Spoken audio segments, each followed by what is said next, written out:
కార్యక్రమం ఏంటంటే బంగారు వరలక్ష్మి కానుక. హ్మ్.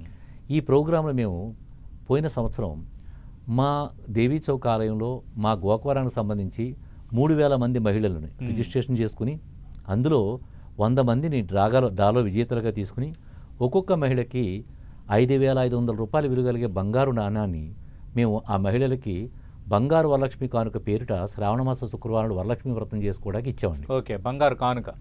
ఒక్కొక్కరికి 1 గ్రాము హ్మ్. 5500 రూపాయలు విలువ కలిగేది.